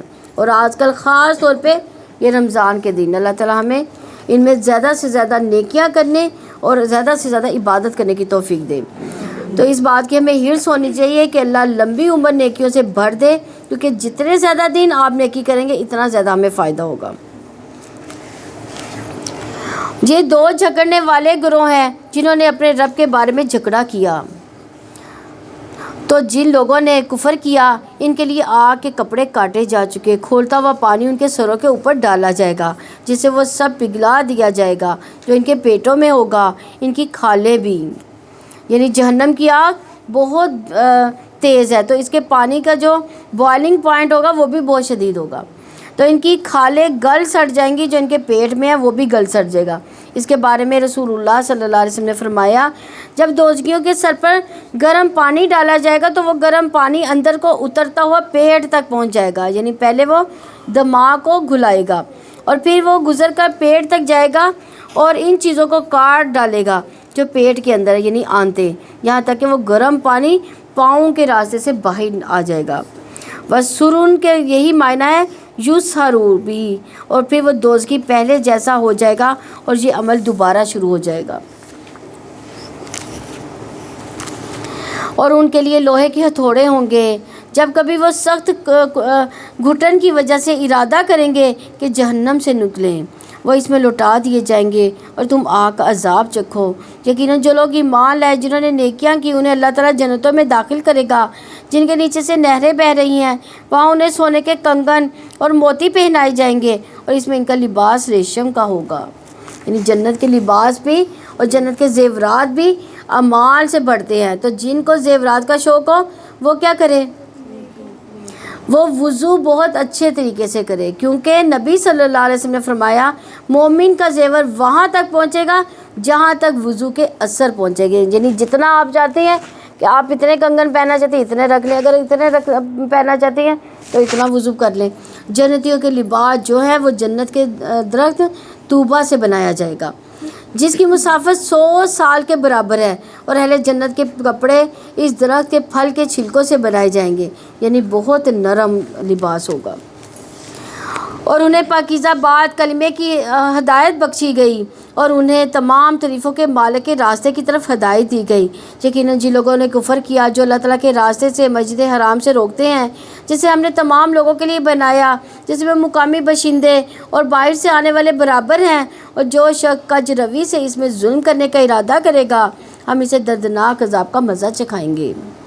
اور جب ہم نے ابراہیم کے لیے بیت اللہ کی جگہ متعین کی کہ میرے ساتھ کسی کو شریک نہ بنائے، میرے گھر کو طواف کرنے والوں اور قیام کرنے والوں، رکوع اور سجدہ کرنے والوں کے لیے پاک رکھے، اور لوگوں میں حج کا اعلان کر دیں. وہ آپ کے پاس پیدل اور ہر لاغر اونٹ پر سوار ہو کر آئیں گے. وہ دور دراز راستوں پر آئیں گے تاکہ وہ اپنے منافع کے لیے حاضر ہوں اور چند معلوم دنوں میں چھپائے مویشیوں اور اللہ تعالیٰ کا نام ذکر کریں، اور جو اس نے عطا فرمائے سو ان میں سے خود بھی کھاؤ، تنگ دست محتاج کو بھی کھلاؤ. تو یہاں پہ خاص طور پہ کس چیز کا ذکر ہے؟ خانہ کعبہ کا. یعنی حج کے دن دنیا کے سب سے بہترین دن ہے. یہ چند معلوم دنوں سے کیا مراد ہے؟ یہاں پہ چند معلوم دن حج کے دن کو کہا جاتا ہے، جس کے بارے میں نبی صلی اللہ علیہ وسلم نے فرمایا دنیا کے دنوں میں افضل ترین دن جو ہے 10 دن عشرہ ذی الحجہ کے دن ہیں. ان دنوں میں کیا کرنا چاہیے؟ ان 10 دنوں میں کیا کرنا چاہیے؟ جب ذی الحجہ کا چاند نظر آ جائے تو کیا کرنا چاہیے؟ تکبیرات پڑھنی چاہیے، اور روزے بھی رکھے جا سکتے ہیں، یہ بھی نیکیوں میں ہیں. پھر اور زیادہ سے زیادہ جتنے نیک عمل کیے جا سکتے ہیں، صدقہ، خیرات، روزے، پھر نوافل جتنے زیادہ آپ پڑھ سکتے ہیں ان 10 دنوں میں، یہ ہماری عبادت ہوگی. اور ان 10 دنوں میں کثرت سے اللہ تعالیٰ کا ذکر کرنے کا حکم دیا گیا ہے. اور پھر چاہیے کہ وہ اپنا میل کچیل دور کریں، اپنی نظریں پوری کریں، اس قدیم گھر کا طواف خوب کریں. اور جو ان دنوں میں جو حج کرنے جاتے ہیں، کیا وہ بھی یہ سارے عمل کریں گے؟ نہیں، حج کرنے والا روزہ نہیں رکھے گا یہ. اور جو کوئی اللہ تعالیٰ کی حرمتوں کی تعظیم کرے تو وہ اس کے رب کے نزدیک خود اسی کے لیے بہتر ہے.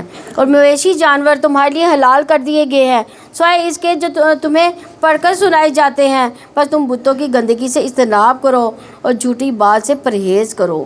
یعنی جس طرح نجاست جسموں سے چمٹ جاتی ہے، اسی طرح شرک کی جو نجاست ہے وہ بھی روح اور عقل کو چمٹ جاتی ہے. تو مانوی نجاست یہی ہے، اللہ تعالیٰ کے لیے یکسو ہونے والے ہو، اس کے ساتھ شرک نہ کرنے والے ہو. اور جو اللہ تعالیٰ کے ساتھ شرک کرتا ہے تو گویا وہ آسمان سے گر گیا. پھر پرندے اسے اچک لیتے ہیں یا اسے ہوا کسی دور دراز جگہ پہ گرا دیتی ہے. یعنی اس بندے کا بھی پھر کوئی مستقبل نہیں، کوئی ٹھکانہ نہیں، وہ خوار ہو کر رہ جاتا ہے. یہ اور جو اللہ تعالیٰ کے شاعر کی تعظیم کرتا ہے تو یقیناً وہ دلوں کے تقویٰ میں سے ہے. تمہارے لیے ان جانوروں میں ایک مقررہ وقت تک کچھ فوائد ہیں. پھر ان کے حلال ہونے کی جگہ قدیم گھر کے پاس ہے. قدیم گھر کون سا ہے؟ خانہ کعبہ. اور ہم نے ہر امت کے لیے قربانی کا مقرر کیا ہے تاکہ وہ ان مویشی چوپاؤں پر اللہ کا نام ذکر کریں جو اس نے انہیں عطا کر رکھے ہیں. سو تمہارا معبود ایک ہی معبود ہے تو تم اسی کے فرمانبردار بنو اور آپ عاجزی اختیار کرنے والوں کو خوشخبری دے دو. یعنی عاجزی، ہمبل، یعنی یہ ان کی صفات بتائی جا رہی ہیں المخبتین کی. وہ لوگ کہ جب اللہ تعالیٰ کا ذکر کیا جاتا ہے تو ان کے دل کانپ اٹھتے ہیں. یہ پہلی ان کی جو ہے صفت ہے. اور جو مصیبت ان پر آتی ہے ان پر صبر کرنے والے، یہ دوسری صفت ہو گئی. نماز قائم کرنے والے ہیں اور جو کچھ ہم نے انہیں عطا کیا ان میں سے خرچ کرتے ہیں. یعنی یہ 4 صفتیں ہوں گی. اور ہم نے قربانی کے اونٹوں کو تمہارے لیے شاعر اللہ میں شامل کیا، ان میں تمہارے لیے بہت بھلائی ہے. سو ان پر اللہ تعالیٰ کا نام ذکر کرو کہ وہ گھٹنا بندے کھڑے رہنے والے ہیں. پھر جب ان کے پہلو گر پڑیں تو ان میں سے خود بھی کھاؤ اور قناعت پسند مانگنے والوں کو بھی کھلاؤ. اس طرح جانوروں کو ہم نے تمہارے لیے مسخر کر دیا تاکہ تم شکر ادا کرو.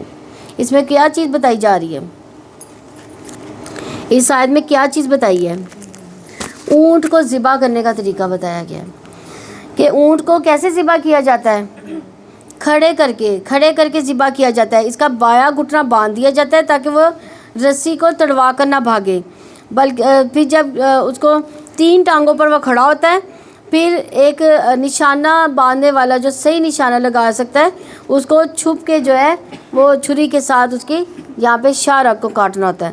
پھر جب اس کے خون کے فوارے نکل جاتے ہیں وہ پہلو کے بل گر جاتا ہے تو یہاں یہ تفصیل بتائی گئی ہے. اس کے علاوہ ایک اور بات یہ ہے کہ عید کا جو گوشت ہوتا ہے اس میں سبھی کا حصہ ہوتا ہے، بانٹ کر کھانا چاہیے اس کو. اور اس کے علاوہ جانوروں کو انسان کا تابع بنایا تاکہ انسان شکر گزار بنے.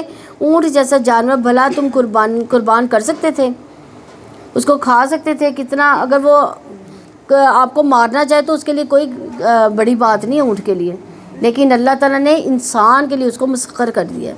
تو جانور ذبح کرتے ہوئے ایک شرط بھی ہے، وہ یہ کہ اللہ کا نام لینا بہت ضروری ہے. اللہ کے نام کے ساتھ اگر اس کو ذبح نہیں کیا تو وہ پھر ذبح نہ ہوا. اللہ تعالیٰ کو نہ کبھی ان کا گوشت پہنچتا ہے نہ ہی اس کا خون، بلکہ اللہ تعالیٰ کو صرف تمہارا تقویٰ پہنچتا ہے. اس طرح اس نے تمہارے لیے ان کو مسخر کیا تاکہ تم اللہ تعالیٰ کی بڑائی بیان کرو کہ اس نے تمہیں ہدایت دی اور آپ نیکی کرنے والوں کو خوشخبری دے دے. یعنی اللہ کو کیا پہنچتا ہے؟ تقویٰ پہنچتا ہے کہ تمہارے دل میں کتنی محبت ہے، کس محبت کے ساتھ تم نے اس کو ذبح کیا. یقیناً اللہ تعالیٰ ان کی مدافعت کرتا ہے جو ایمان لائے. بے شک اللہ تعالیٰ بڑے خیانت کار اور بہت ناشکرے کو پسند نہیں کرتا. انہیں بھی اجازت دے دی گئی جن سے جنگ کی جا رہی ہے کیونکہ یقیناً ان پر ظلم کیا گیا، اور بلا شبہ اللہ تعالیٰ ان کی مدد پر یقیناً پوری قدرت رکھنے والا ہے.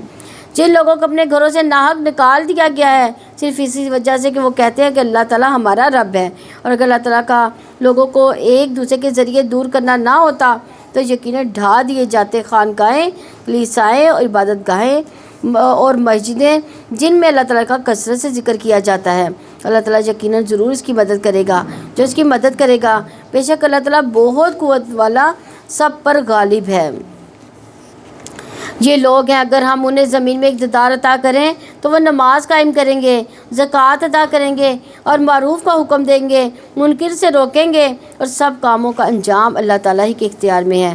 اور اگر وہ آپ کو جھٹلاتے ہیں تو بلا شبہ ان سے پہلے قوم نوح، عاد اور سمود جھٹلا چکے، اور قوم ابراہیم، قوم لوط اور اہل مدین بھی جھٹلا چکے، اور موسیٰ کو بھی جھٹلایا گیا تو کافروں کو میں نے ڈھیل دی، پھر میں نے انہیں پکڑ لیا تو کیسا تھا میرا عذاب۔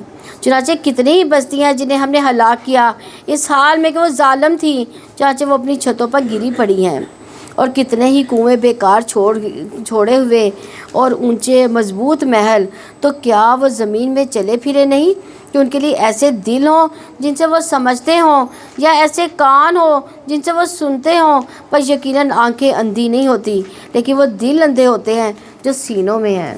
یعنی یہ عبرت کی نشانیاں آج بھی موجود ہیں۔ اگر ان بستیوں میں جائیں تو ہمیں ہمارے سامنے یہ عبرت کے نشان نظر آ جائیں گے۔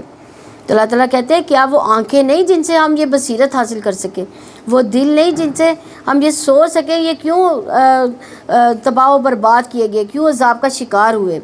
اور یہ وہ لوگ آپ سے عذاب کو جلدی مانگتے ہیں، اللہ تعالیٰ ہرگز اپنے وعدے کے خلاف نہیں کرے گا۔ اور یقیناً آپ کے رب کے ہاں کا ایک دن 1000 سال کی مانند ہے اس گنتی سے جو تم شمار کرتے ہو۔ اور کتنی ہی بستیاں جنہیں میں نے ڈھیل دی اس حال میں کہ وہ ظالم تھی، پھر میں نے انہیں پکڑ لیا اور میری طرف لوٹ کر آنا ہے۔ آپ کہتے ہیں لوگوں یقیناً میں تمہیں کھلا خبردار کرنے والا ہوں۔ تو وہ لوگ جو ایمان لائے انہوں نے نیکیاں کی، ان کے لیے بڑی مغفرت اور باعزت رزق ہے۔ اور جن لوگوں نے ہماری آیات کے بارے میں کوششیں کی اس حالت میں کہ وہ نیچا دکھانے والے ہیں، وہی دوزخ والے ہیں۔ اور ہم نے آپ سے پہلے کوئی رسول و نبی نہیں بھیجا مگر اس نے تمنا کی تو شیطان نے اس کی تمنا میں خلل ڈال دیا۔ تو جو کچھ بھی شیطان ڈالتا ہے اللہ تعالیٰ اس کو مٹا دیتا ہے، پھر اللہ تعالیٰ اپنی آیات پختہ کر دیتا ہے، اور اللہ تعالیٰ سب کچھ جاننے والا، کمال حکمت والا ہے۔ یعنی اگر شیطان ہم پر غالب آتا ہے تو وہ بھی اللہ کے حکم سے آتا ہے۔ اگر ہمارے دل میں یہ طلب ہوگی کہ ہم نے اللہ کے احکامات پر عمل کرنا ہے تو ہم دعا کریں گے اس کے بارے میں، پھر اللہ تعالیٰ اپنی رحمت سے اس کو ہمارے اوپر مسلط نہیں ہونے دے گا، تاکہ وہ شیطان ڈالتا ہے اللہ تعالیٰ اسے ان لوگوں کے لیے فتنہ بنا دے جن کے دلوں میں بیماری ہے، جن کے دل سخت ہیں، اور بے شک ظالم یقیناً دور کی مخالفت میں ہے۔ اور تاکہ جن لوگوں کو علم دیا گیا جان لے کے آپ کے رب کی جانب سے یقیناً وہ حق ہے، تو وہ اس پر ایمان لے آئیں، بس ان کے دل اس کے لیے عاجز ہو جائیں۔ اور یقیناً اللہ تعالیٰ ان لوگوں کو جو ایمان لائے سیدھے راستے کی طرف ضرور ہدایت دینے والا ہے۔ یعنی دلوں کی 3 بڑی قسمیں بتائی ہیں: سخت دل، بیمار دل، اور ایمان والا دل عاجزی والا۔ کمزور دل والے کون ہیں؟ جن کے دلوں میں بیماری ہے، کمزوری ہے، یعنی نفاق کی بیماری ہے ان کے دل میں۔ سخت دل والے جو کفر اختیار کر چکے، جن پر کوئی ڈانٹ، واز، نصیحت کوئی اثر نہیں کرتی، اور دلوں کی سختی کی وجہ سے ان کو اللہ اور اس کے رسول کی بات سمجھ ہی نہیں آتی۔ اور تیسرے دل کون سا ہے؟ ایمان والوں کا دل جو نرم دل ہے، اور اگر شیطان ان کے دلوں میں وسوسہ بھی ڈالے تو بھی ان کے حق میں رحمت بن جاتا ہے، کیونکہ وہ فوراً متنبہ ہو جاتے ہیں، فوراً ان کو سمجھ آ جاتی ہے کہ یہ شیطان کا وسوسہ ہے۔ اور جن لوگوں نے کفر کیا وہ ہمیشہ اس سے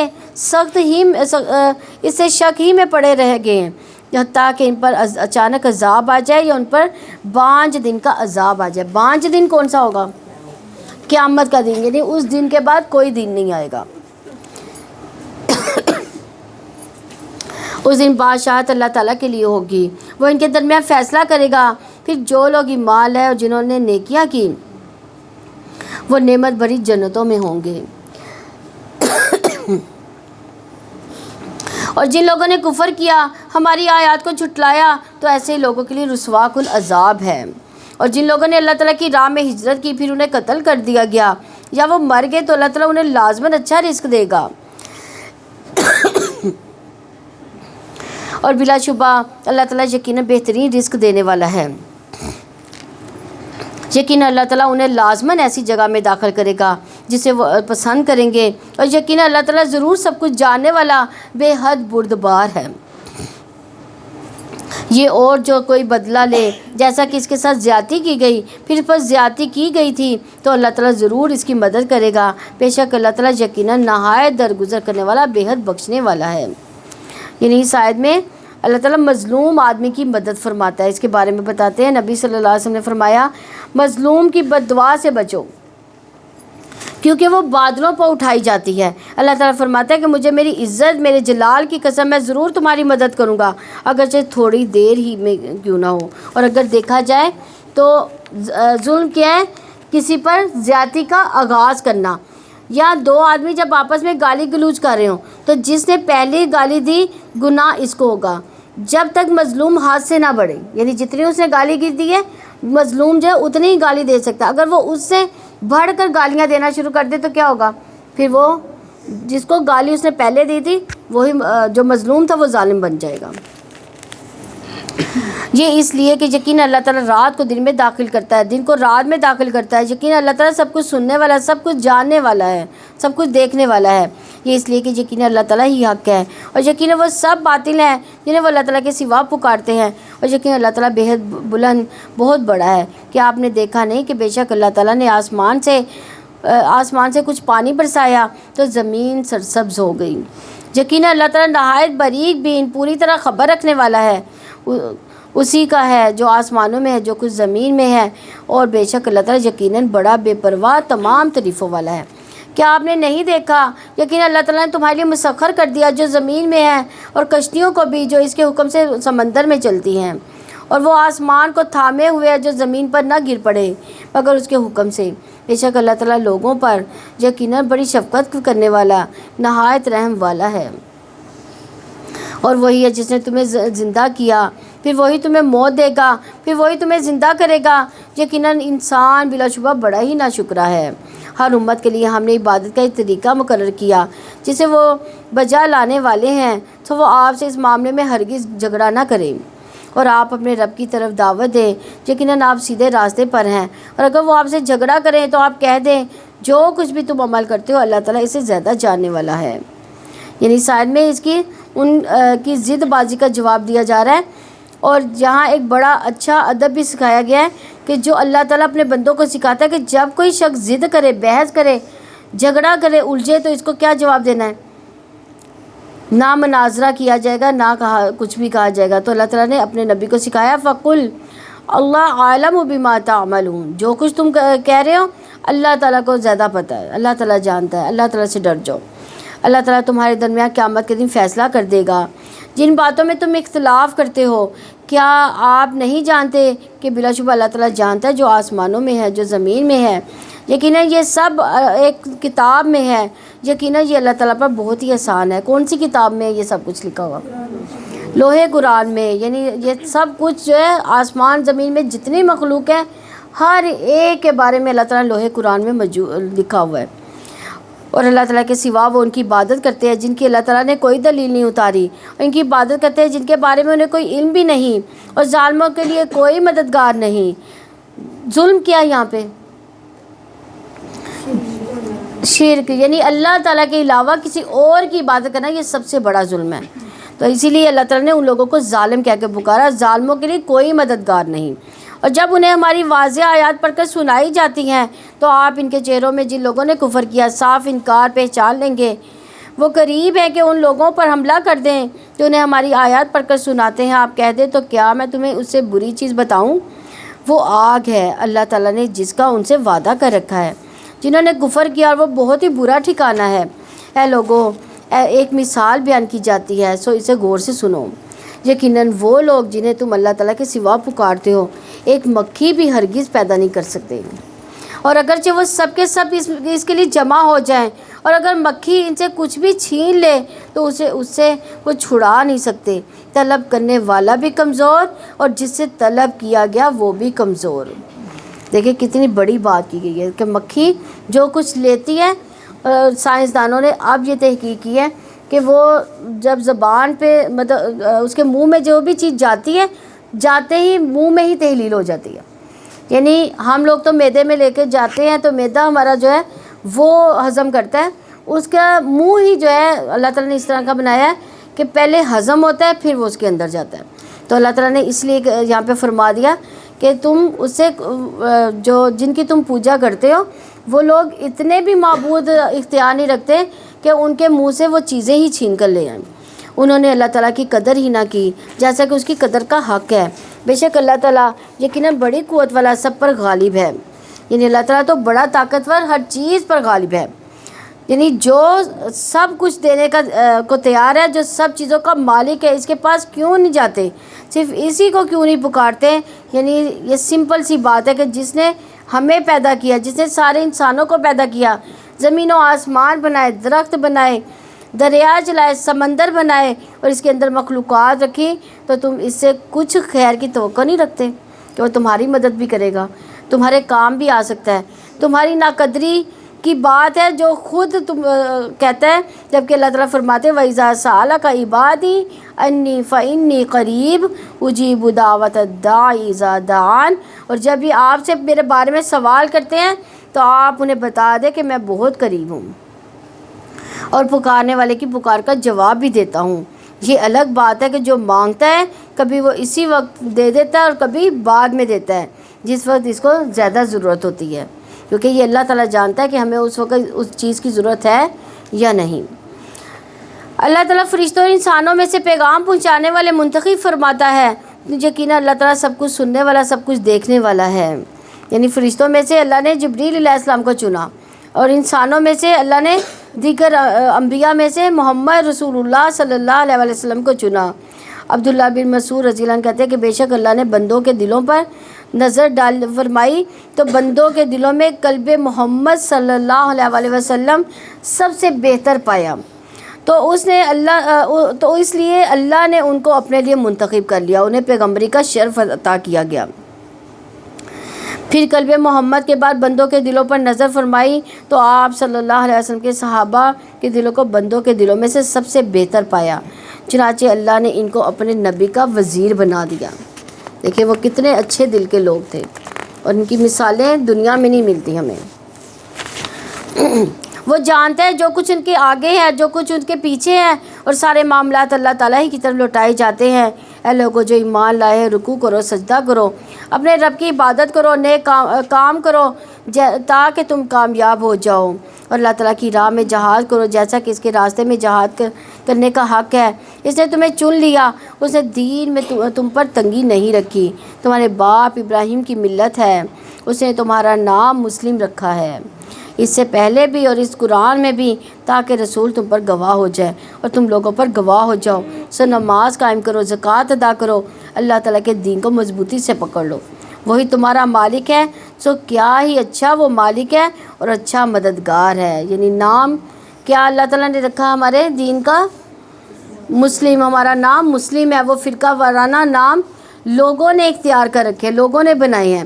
انسان سب کچھ ہوتے ہوئے بھی اگر اپنے آپ کو اللہ کے دین یعنی دین کے لیے خالص نہیں کرتا تو وہ کیا ہے, خسارے میں ہے. اس لیے آتا ہے کہ اللہ کی راہ میں ایسے کوشش کرو جیسے ایسی محنت کرو, ایسے جہاد کرو جیسے حق ہے کرنے کا. تو حق کیسے ادا ہوتا ہے؟ حق تو ادا نہیں ہو سکتا, لیکن اخلاص کے بغیر کوششیں بیکار ہیں. یعنی صرف اوپر کی بھاگ دوڑ نہیں, اخلاص کے ساتھ بھاگ دوڑو.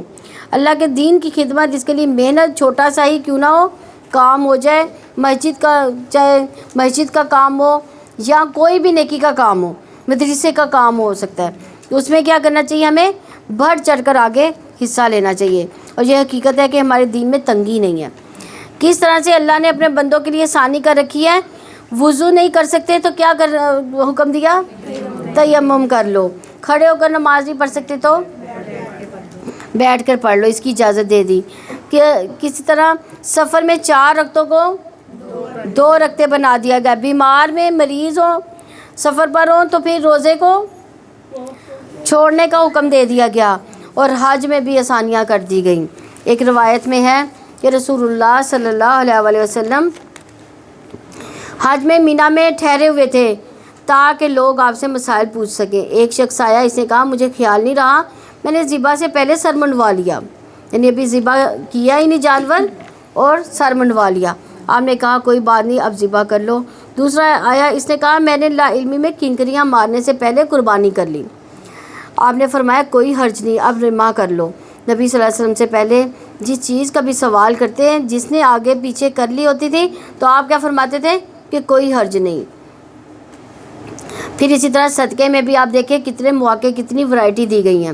جس وقت جہاں جو موقع ہو وہاں انسان اس کے مطابق کرتا رہے۔ پھر جس کے پاس مال نہیں، کیونکہ پھر انسان کے اندر وہ آتا ہے نا کہ میرے پاس تو کچھ نہیں دینے کو، تو میں کیا کروں؟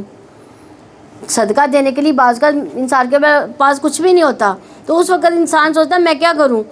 ہر تسبیح صدقہ ہے، ہر تکبیر صدقہ ہے، ہر تحمید صدقہ ہے، ہر تحلیل صدقہ ہے، یعنی لا الہ الا اللہ پڑھنا بھی صدقہ ہے۔